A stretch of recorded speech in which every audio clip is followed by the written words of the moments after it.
j'aimerais te le dire ce soir à toi qui es là, c'est parce que Dieu veut bénir ta vie. Dieu voudrait se ressaisir, voudrait t'encourager, te renouveler, voudrait te bénir. Et vous savez, il n'y a pas de mystère, il n'y a pas de secret en réalité, on a besoin de Dieu. J'aimerais te dire ça ce soir. Tu as besoin de lui. J'ai besoin de lui. Et que nous puissions prendre conscience de cela ce soir. On a besoin de lui. Ne crois pas avoir tout réussi. Vous savez, excuse-moi ma soeur, mais voilà, la compagne de David, mais femme de serviteur de Dieu, toujours là à l'écoute des autres et à l'aide des autres, arrive un moment donné où que nous aussi, on est affaiblis, et puis tous les problèmes qu'il y a tellement de choses autour de nous. Ils voudraient essayer de nous écraser, essayer de nous anéantir. Et ça, c'est les choses de la vie. Mais comment faire? Ça fait quelques jours déjà de ça, et puis je parlais de ça avec mon beau-frère. Je disais, ça fait quelques jours que j'ai passé des problèmes assez, voilà. Et puis, je voyais ça comme une montagne devant moi. Et là, hier, je me suis mis en prière avec ma femme, on a prié le Seigneur ensemble. On a loué Dieu, on a écouté les cantiques, on a prié le Seigneur. Commencez à prier, arrêtez de prier, les mêmes problèmes, plus la même grandeur. Plus la même. Je l'ai plus revu. Yann aussi m'a dit, tu vois pas comment on est, lui. Oh, mais ça vrai que Dieu veut redonner, il peut redonner les choses. Il peut faire changer les choses dans notre cœur. Mon beau-frère l'a dit, des fois il y a des problèmes qui sont tellement grands en face de nous et nous, tellement petits. Oui, c'est vrai. Mais lui, il est encore plus grand que nos problèmes. Si nous sommes petits, mais lui, il est grand. Il est grand, j'aimerais te le dire, que tu prennes conscience de cela ce soir. Il est grand. Et que Dieu soit béni. Si l'ennemi autour de toi est puissant, parce qu'il l'est.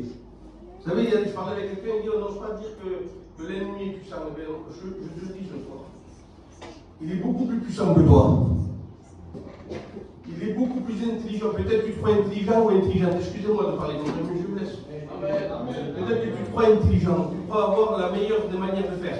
Mais j'aimerais te dire une chose, c'est que l'ennemi que tu fais face là, il est beaucoup plus intelligent que toi et que moi. Il est beaucoup plus fort que toi et moi, et s'il veut lui, il nous fait faire ce qu'il veut. Mais heureusement d'une chose, c'est que Dieu vit dans notre cœur. Il y a des personnes qui disent, mais comment ça se fait, j'y arrive pas? Oui, mais où tu as placé Dieu dans ta vie? Où tu l'as mis? Est-ce que tu lui as dit et tu l'as invité à prendre la meilleure des places au milieu de ta maison? Ou est-ce que tu l'as pas quand tu viens à la réunion? Mais excusez-moi, peut-être que tu fais quelques prières de ta bouche, mais dans ton cœur, tu es éloigné de lui.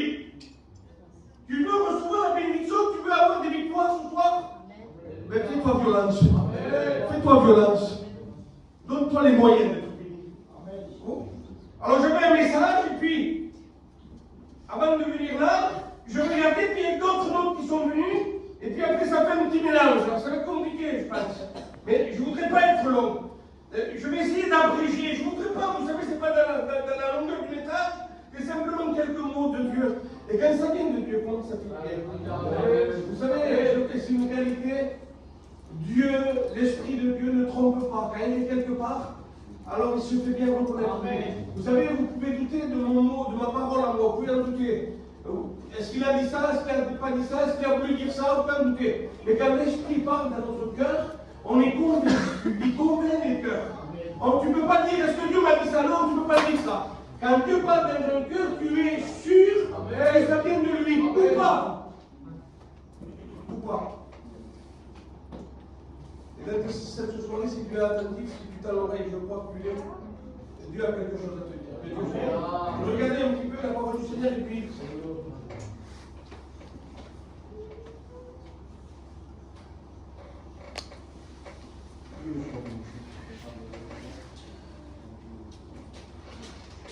Je regardais une signification de mot, ce que ça voulait dire, et je regardais dans le dictionnaire.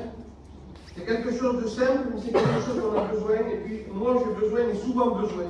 Alors, c'est trois lettres, et ces trois lettres-là, sûrement que vous les connaissez, c'est connu international, c'est dans le monde que c'est connu, c'est SOS.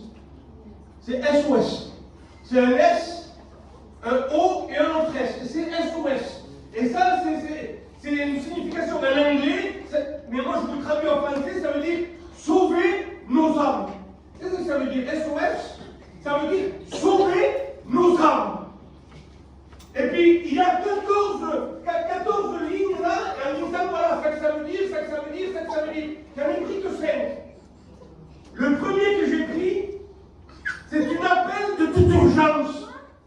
Un SOS, c'est un appel de toute urgence. Ça veut dire qu'on n'a pas le temps. Ça veut dire qu'on ne peut pas rester dans cet état-là. C'est urgent de faire appel. C'est urgent de crier. C'est urgent de faire signe. Ça veut dire aussi appel à l'aide. C'est pas simplement faire signe à quelqu'un, c'est l'appeler à notre aide. Ça veut dire ça, SOS. Ça veut dire appel à l'aide. Ça veut dire aussi, c'est un signal de détresse. Vous savez que pour pouvoir que Dieu agisse dans une vie, il faut reconnaître, réaliser notre état. Parce que si on croit que tout va bien, ça va être difficile à Dieu d'agir, d'intervenir. Si on croit que tout va bien, mais en réalité on est détruit, on est en miettes. Excusez-moi de parler comme ça, mais c'est comme ça. C'est une ruine autour de nous. Il n'y a plus rien qui tient debout. Dans notre foyer, il n'y a plus de bonheur, il n'y a plus de joie, il n'y a plus rien de bon. Quand on regarde autour de nous, c'est tout sombre et noir, il n'y a plus d'espoir, il n'y a pas d'espérance, il n'y a pas de beauté. Tout est pas bon, tout est fade. Et puis il y a des personnes qui croient sauver les apparences comme ça, en disant qu'on va aux réunions, on fait notre part, nous. Je suis capable d'aller visiter, je suis capable de faire ceci ou cela. Mais en réalité, quand on regarde l'intérieur du monde, on voit que c'est la misère complète. Mais on ne crie pas à Dieu, on veut essayer de tout s'en sortir par toi-même. Tu ne pourras pas t'en sortir, j'aimerais te le dire ce soir. Tu ne pourras pas t'en sortir, réalise l'état où tu es. Regarde en toi-même, regarde ce qui va pas autour de toi. Regarde l'état de ta maison, regarde l'état de ton foyer, regarde comment ça va pas. Regarde ce que tu étais, ce que tu es devenu, regarde ça. Prends quelques minutes de réflexion ce soir. Et réalise dans quel état tu es aujourd'hui, maintenant, dans ce moment présent. Pas comment tu étais il y a des années, quand tu étais rempli de Dieu, non. Mais regarde aujourd'hui, ce qui est passé est passé. Les bénédictions que tu as reçues, merci Seigneur. C'est des expériences que tu as faites avec Dieu, que Dieu soit béni. Mais ça ne suffit pas pour le présent. J'aimerais te dire que tu as besoin de lui ce soir. Il faut que tu réalises que sans lui, tu es perdu. Sans lui, ça ne va pas s'arranger. Sans lui, ça ne va pas tenir bien longtemps. Tu as besoin de lui. Tu as besoin de faire appel à lui. Que Dieu soit béni. Alors c'est un signal de détresse. Marc aussi, ça veut dire signal à envoyer dès que ça va mal. Et on oublie de le faire des fois. Dès que ça va mal, il faut envoyer le signal. Et le dernier, que j'ai pris 5 sur 14, le dernier c'est il se lance avant de toucher le fond. Après c'est trop tard. Cet appel à l'aide se lance avant de toucher le fond. Parce que ça peut être trop tard. Vous savez qu'il y a des choix, il y a des conséquences à nos choix. Il y a des conséquences à tous nos choix. Plus ou moins graves. On fait des choix, on va dire, là j'ai acheté une voiture, je ne sais pas, j'ai acheté une voiture et c'est on dirait que c'est un morceau de verre que je conduis, j'ai peur. On peut faire un mauvais choix. Elle casse, ferraille, c'est pas grave, tant pis. Allez, je me suis trompé, j'ai fait un mauvais choix, elle va à la ferraille, voilà, il faut trouver une autre, ça va être compliqué après. Mais bon, ça a été un mauvais choix, et puis il y a des conséquences à ça. Mais bon, plus ou moins grave, il y a d'autres conséquences à nos choix. Que c'est beaucoup plus compliqué après. Je ne veux pas rentrer dans les détails, moi. Je voudrais simplement te faire prendre conscience que s'il y a un signal, une alerte au fond de toi, parce que heureusement c'est comme ça que Dieu soit béni, que c'est pas, tout ne dépend pas de nous. Il y a quelqu'un d'autre qui vient dans nos vies et qui nous dit oh attention, que Dieu soit béni. Vous savez comment il s'est animé là, excusez-moi de parler de ça, mais il n'y a pas d'occhio, lui il n'y a pas de conscience, lui. Mais il y a sa petite conscience qui est là. Parce que c'est pas bien de faire ça. Il ne faut pas que tu fasses ça. Alors maintenant, nous, on est libre de le faire taire ou d'écouter ce qu'il a à nous dire. Mais j'aimerais te dire une chose. C'est beaucoup plus que ta conscience qui est toi. Amen. Il s'appelle le Saint-Esprit. Il est celui qui veut te réveiller, te réveiller. C'est celui qui veut t'alerter. Qu'est-ce que tu attends? Tu ne vois pas que ça va là? Tu veux toucher le fond? Non, fais appel au Seigneur. Appelle-le, appelle-le, tu vas voir. Et puis une fois qu'on fait appel, tu l'as fait peut-être l'expérience, quand il vient, quand il se déplace. Quand il se déplace, lui. Quand il se déplace, lui. C'est plus la même personne. Alléluia. C'est plus les mêmes problèmes. Que Dieu soit béni, il te relève, il t'encourage, que Dieu soit béni. Regardez ce qui va se passer un jour, et puis j'ai parlé là de l'appel à l'aide, et puis ça va avec ça, j'espère que Dieu va utiliser ces quelques mots. Je ne vais pas être long, quelques versets de plus et j'arrête. C'est Dieu qui va parler à Moïse. C'est Dieu qui va parler à Moïse. Regardez qu'est-ce qu'il va dire. L'Éternel dit à Moïse, je ferai ce que tu me demandes, car tu as trouvé grâce à mes yeux. Et je te connais par ton nom. Moïse dit, qu'est-ce qu'il veut lui? Demande-moi quelque chose, je te donnerai, parce que je te connais par ton nom. Il te connaît. Il ne connaît pas simplement l'église de mon master. Il connaît personnellement, individuellement, il te connaît. Excusez-moi encore parler comme ça, mais je suis obligé. Le frère a passé à côté de sa compagne. Et c'est une réalité, souvent des fois. Ma femme me le dit à moi, toi tu vois rien quand je ne suis pas bien. C'est l'autre là-bas, en parlant, il m'a dit, qu'est-ce que tu as, ça va? Il parle et toi tu vois rien. Mais peut-être que Dieu c'est comme ça, peut-être si c'est moi qui lui dirais, pour lui, peut-être que ça ne passerait pas pareil. C'est un mari qui parle à sa femme, et puis voilà. Mais là, ça vient de Dieu parce que ça vit dans le foyer, ça se voit, et Dieu lui donne un mot pour pouvoir le donner. Amen. Et ça vient de Dieu, vous comprenez ça? Amen. Et c'est une réalité. Ma femme me dit, tu vois pas le problème qu'il a, il y a toujours quelqu'un qui vient lui donner un mot pour la relever. Oui, il te connaît par ton nom, il sait ce que tu passes, il connaît tes craintes, il connaît tes peurs, il connaît tes joies, il connaît tout ce qu'il y a dans ton cœur. Mais il connaît aussi la ruine peut-être autour de toi. Il connaît que rien va autour de toi. Mais il t'appelle par ton nom à toi. Que Dieu soit béni. Il s'adresse bien à toi ce soir. Ne crois pas, ah ça c'était pour le foyer là-bas. Non, non, c'est à toi qu'il s'adresse. C'est à toi qu'il s'adresse. Tu as besoin de lui.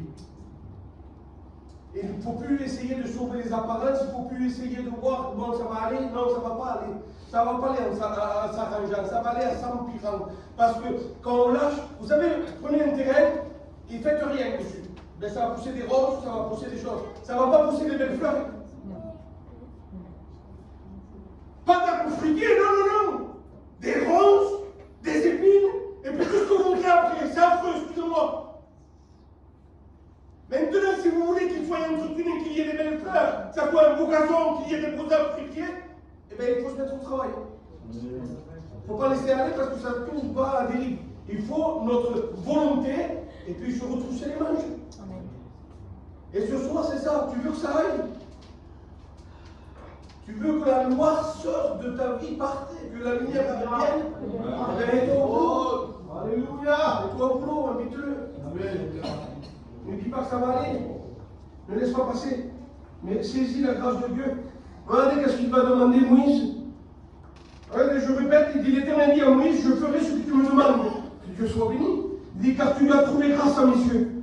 Et je te connais par ton nom. Moïse dit, il va demander quelque chose. Fais-moi voir ta gloire. Fais-moi voir ta gloire. Parce qu'il sait Moïse. Mais Moïse, là, il a libéré déjà le peuple là-bas. Il a ouvert la mer déjà. Il a fait des choses extraordinaires déjà. Il connaît Dieu. Mais ça ne suffit pas. Il veut encore voir la gloire de Dieu. Parce qu'il sait ça, lui. Que s'il est livré à lui-même, Moïse, ce grand Moïse, ça n'avance pas. Ça ne réussit pas. Il a besoin de lui. Et le courage que Moïse a quand Dieu est avec lui. Il se dresse devant Pharaon. Il se dresse en face de la mer et la mer s'ouvre. Pourquoi? Parce que Dieu est avec lui. Pas parce qu'il est Moïse, c'est parce que Dieu est avec lui. Amen. Alors excuse-moi, ne te sens pas diminué ce soir. Que tu pèses 50 kilos ou 100 kilos. J'aimerais te dire, ça ne changera rien. que tu aies un caractère méchant, que tu t'emportes vite, ou que tu es le plus doux du monde, ça ne changera rien non plus. Ce qui va changer quelque chose, si c'est Dieu est avec toi ou pas. Si Dieu est avec toi, tu réussiras. Si Dieu est avec toi, tu vas être béni. Si Dieu est avec toi, tu auras des victoires. Mais si Dieu n'est pas avec toi, ne tarde pas à l'appeler, qu'il vienne avec toi. Et que Dieu en soit béni. Regarde ce qu'il va faire, il dit, je ouvre ta gloire. Et Dieu va faire quelque chose. L'Éternel dit, voici un Dieu près de moi. Tu te tiendras sur le rocher. Et quand ma gloire passera, je te mettrai dans un creux du rocher. Et je te couvrirai de ma main, jusqu'à ce que j'ai passé. Et lorsque je retournerai ma main, tu me verras par derrière. Mais ma face ne pourra pas être vue. Tu me verras. Regardez la condition pour être béni. La condition pour que les choses puissent changer. Il va dire, tu te tiendras là sur le rocher. Il n'a pas dit, tu te tiendras là, n'importe où. Non, non, il y a un endroit où se tenir. Et l'endroit où se tenir, c'est auprès du Seigneur. Tu te tiendras là sur le rocher. D'accord, ça c'est ma parole, moi. Je dois obéir, moi. Je me tiens sur le rocher. Et qu'est-ce qui se passe? Eh bien, il dit, et quand je passerai, je te mettrai. Là, c'est plus moi. Jésus, ça n'est pas de lui là. Je te prendrai, je te mettrai dans le creux du rocher. Et je mettrai ma main sur toi. Que Dieu soit béni. Alléluia. Amen. Nous pouvons nous mettre là où il nous dit de nous mettre. Mais après, ceux qu'on va recevoir la bénédiction ne dépend pas de nous, il ne fait pas de lui. Toi, tiens-toi là à ta place. Tiens-toi à ta place, c'est là ta place. C'est d'être à la réunion, c'est d'écouter la parole, c'est d'écouter les chants, d'écouter les témoignages, de porter ton témoignage et de rester dans la prière. De rester près de lui. On a des places à tenir, on a un vin à tenir. S'il n'aurait pas été sur le rocher, Dieu ne l'aurait pas mis dans le creux du rocher. Non, non, il aurait peut-être rien vu. Mais il s'est tenu là où Dieu voulait qu'il se tienne. Et quand on se tient là où Dieu veut que nous nous tenons, eh bien là, il peut nous bénir. Il peut agir. Il peut se manifester. Sa gloire peut venir. Que Dieu soit béni. Vous savez, il l'a vu de derrière, il n'a pas mis de face. J'aimerais te dire ça ce soir. J'ai vu Dieu agir dans mon foyer. Combien de fois j'ai vu Dieu agir? Comment t'as vu Dieu, toi? Non. Mais à travers la bénédiction qu'il a laissée, qu'il a déposée dans mon foyer, j'ai su. Là, c'est Dieu qui a passé. Là, c'est Dieu qui a agi. Dieu est intervenu. Pourquoi? Par rapport à ce qu'il a laissé quand il est passé. Et il voudrait laisser dans ta vie. Il voudrait déposer quelque chose. Il voudrait déposer quelque chose. Je ne sais pas qu'est-ce que tu demandes à Dieu. Je ne sais pas quelle est ta demande ce soir. Je ne sais pas si c'est à cause de la maladie. Si c'est à cause, je ne sais pas, des combats qu'il y a dans ton foyer pour tes enfants, pour tes parents, je ne sais pas expliquer. Je ne sais pas qu'est-ce que c'est. Toutes ces histoires qu'il pourrait y avoir autour de toi, je ne sais pas. Mais j'aimerais te dire une chose. Si tu te tiens au lieu qu'il veut que tu puisses te tenir, il va pourvoir à ta bénédiction. Il pourvoira à ta bénédiction. Tu recevras ce que ton cœur a besoin. Alors il est là, il se tient là, il se cache là. Je passe vite. Vous savez, quand on est dans la détresse, et puis j'ai dit ça, je reviens un petit peu à ça. On lance ce signal de détresse à Dieu. Parce qu'avant de toucher le fond, on l'a vu.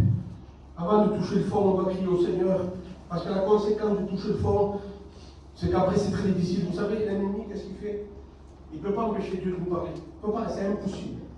Quand Dieu parle, lui il se tait. Il ne peut pas, il ne peut pas.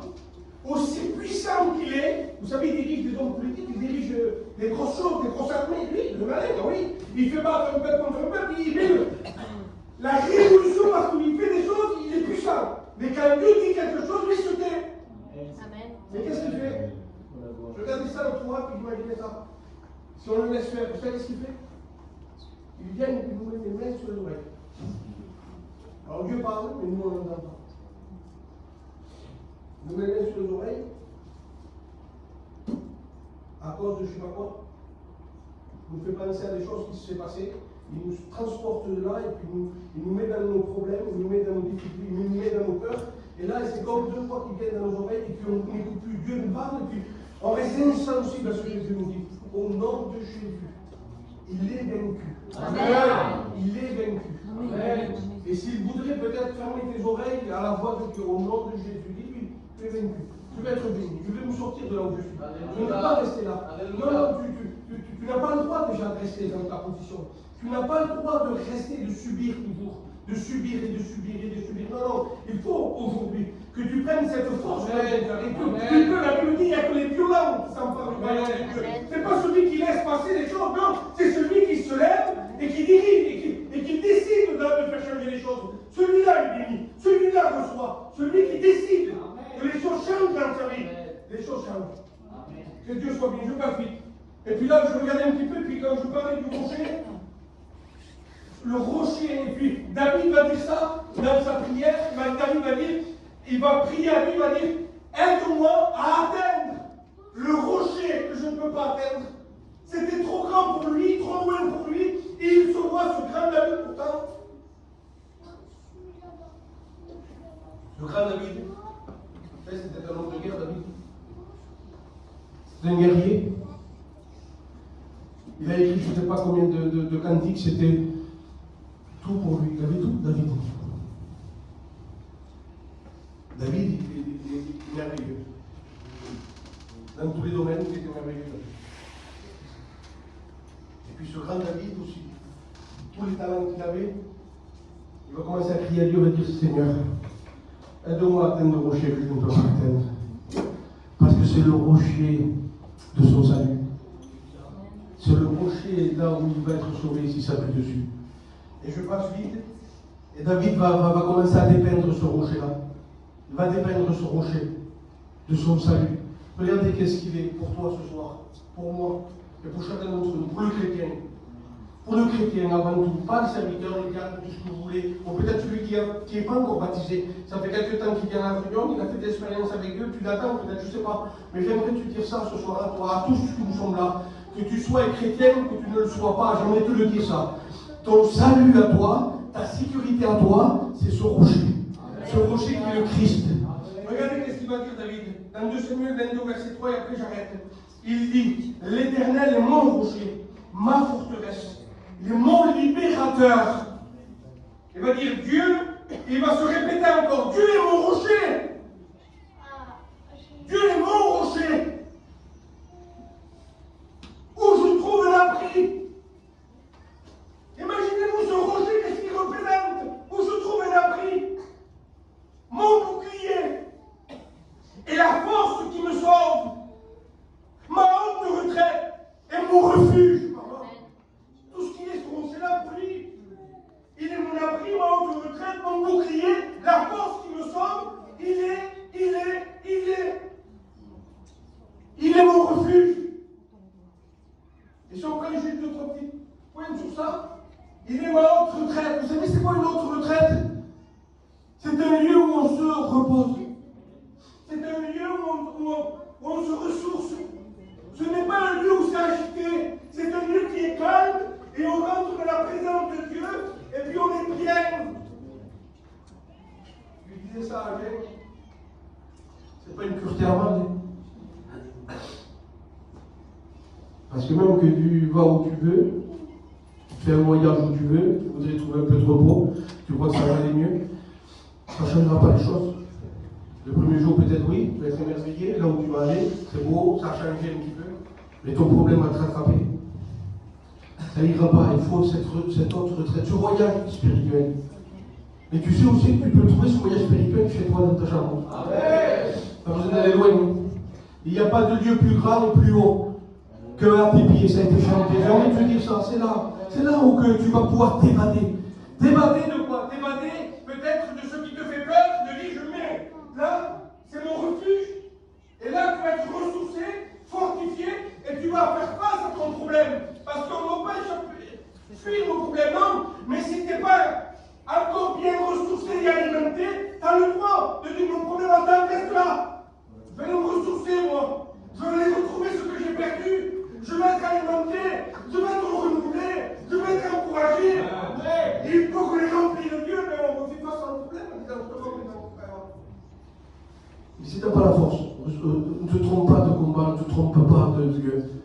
Le lieu le plus grand, c'est au pied de Jésus. Il va dire qu'il est mon refuge aussi. Vous savez, je ne sais pas si je l'ai déjà dit là, mais c'était quelque chose qu'un frère a dit ça, c'est le frère de nous, le Nanéen qui va souvent en Corse. Il va souvent en Corse. Et puis en Corse, là-bas, il y a comme des montagnes, et puis en allant sur les montagnes, il va trouver qu'il y a un genre de petite maison, et lui, il s'arrête à côté avec la voiture, en redescendant là, de la montagne, et puis il rentre dedans, puis il voit des jambons, des saucissons, il voit plein de charcuteries. Il voit ça, il était avec quelqu'un, il m'a dit, tu sais qu'est-ce qui s'est passé? Non. Ils sont partis, ils l'ont laissé. Ils ont oublié de manger. Enfin, quelle vitesse hein, pour se donner raison. Ils s'assoient, on ne voit pas comment. Et après, en descendant, il y avait une petite épicerie qui est là, et puis ils rentrent dedans. Et ils lui disent, voilà, il y a là-bas, il y a des personnes qui ont oublié plein de charcuterie de manger. Il dit, non, c'est pas ça, c'est un refuge. Ça veut dire que quand quelqu'un se perd en montagne, parce que là, on voyait la route, là, mais quand ça neige, on ne voit pas la route. On ne voit rien. Et on peut se perdre facilement. Et quand on se perd là, eh bien ça c'est un refuge. On peut rentrer dedans, il y a du bois, on peut faire un feu, on peut se réchauffer. Et on mange. Pendant quelques jours, on peut manger des fois. Le temps que le secours arrive.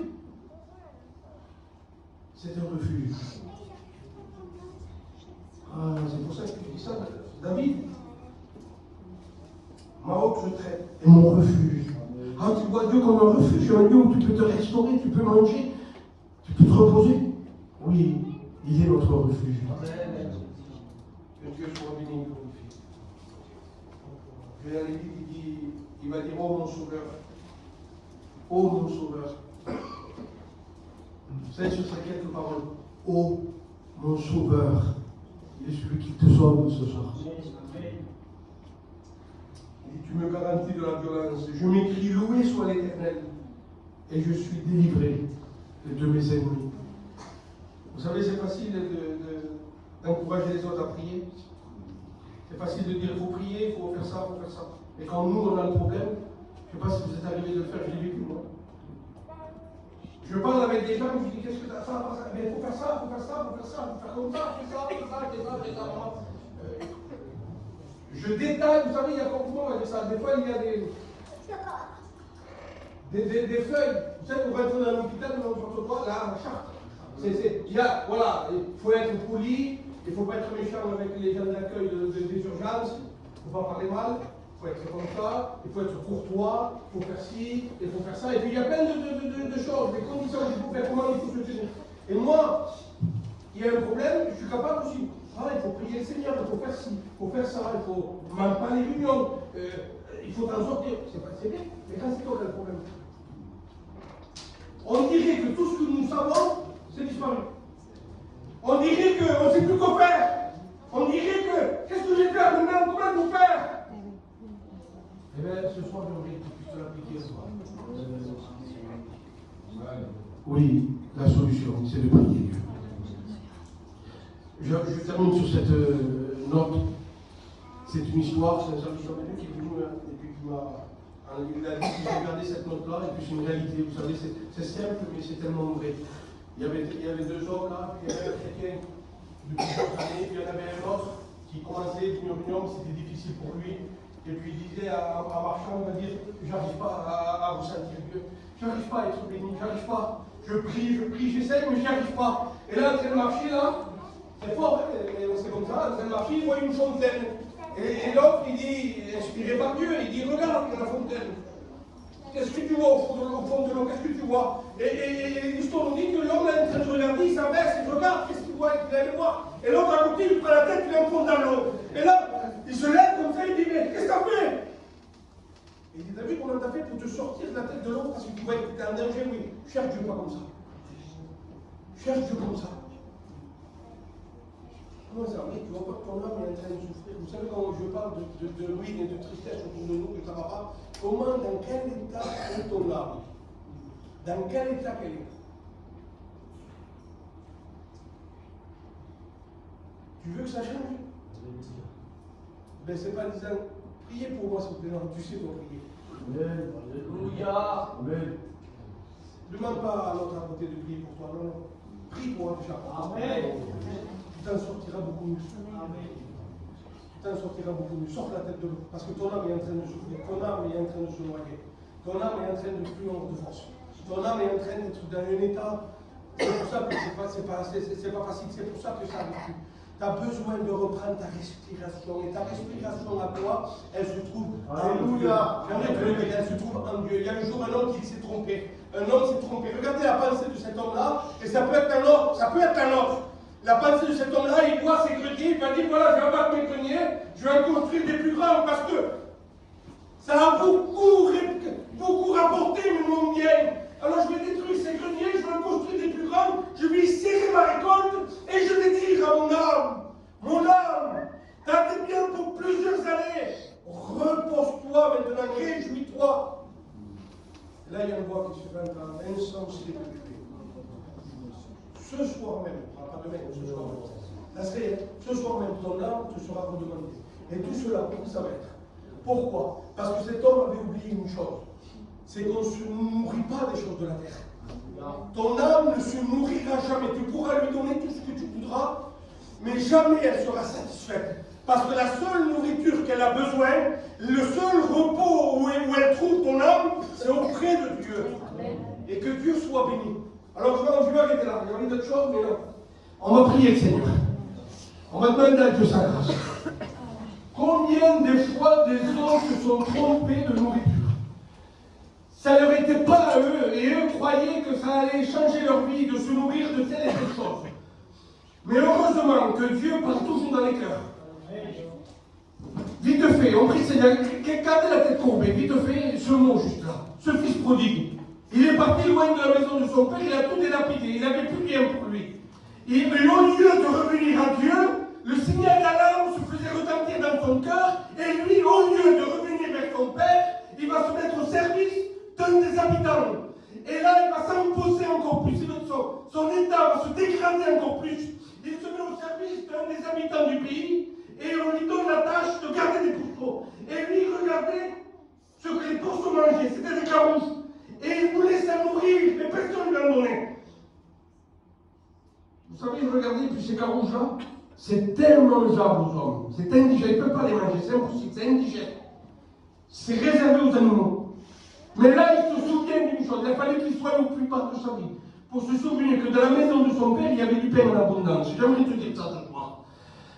Tu as perdu de vision, peut-être que l'ennemi a réussi à te sortir de ta vision, que dans la maison de Dieu, tu avais tout en abondance. Tu as voulu chercher ailleurs, tu t'es laissé diriger, conduire par des choses, par des pensées, par des colères, ou tout ce que tu veux. Tu t'es laissé sortir du plan de Dieu pour toi, et aujourd'hui tu te vois dans un état détruit peut-être. Tout te regarde vers lui. Il a du pain en abondance pour toi. Il a du pain en abondance pour toi ce soir. Saisis ta part ce soir. Saisis ta part ce soir. Saisis ta part ce soir. Saisis ta part ce soir. Pas de Jésus, j'envoie, saisis ta part. Je t'en supplie. Je t'en supplie. Jésus est là. Jésus est là. Jésus est là. Le Saint-Esprit est là. Ne passe pas à côté de cette réunion. Ne passe pas à côté de ces quelques mots. N'attends pas que les conséquences aillent plus loin. Non, n'attends pas ça. Dépose au pied du Seigneur ce soir. Et rappelle-toi de